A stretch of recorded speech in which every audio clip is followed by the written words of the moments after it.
naaffachiise. Dukkana keessa kopha kiyya sitti hafu beeku yaa jireenya. Yaa lubbuu tiyyaa situ jiru tiyyaa si malee hin jiru abdiin kiyyaa. Si malee waan nagahu hin jiru. Ati saa malee hin jiratu addunyaa.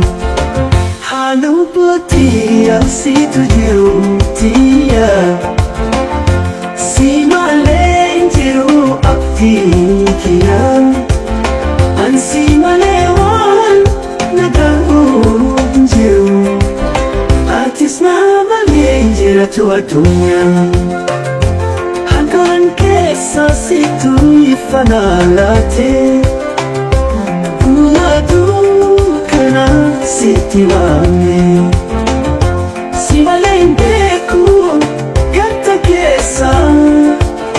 Dukkana keessa na baasa lubbuu koo.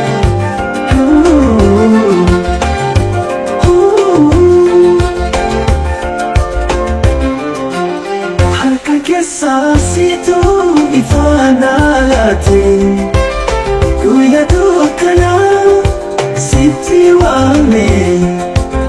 Si malee hin beeku gatta keessa. Dukkana keessa na baasa lubbuu koo. Si malee boqonnaa qabu qalbii. Biyya jireenya koo sitti marsee.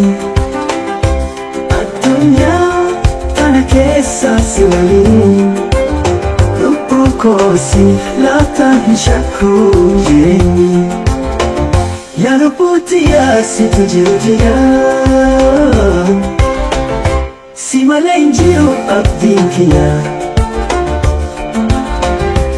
Addunyaa tana keessa si waliin. Siif laaftaan shakku jireenyi. Yaa lubbuu tiyyaa situ jiru tiyyaa si malee hin jiru abdiin kiyyaa. Si malee waan nagahu hin jiru. Atis na malee hin jiratu addunyaa.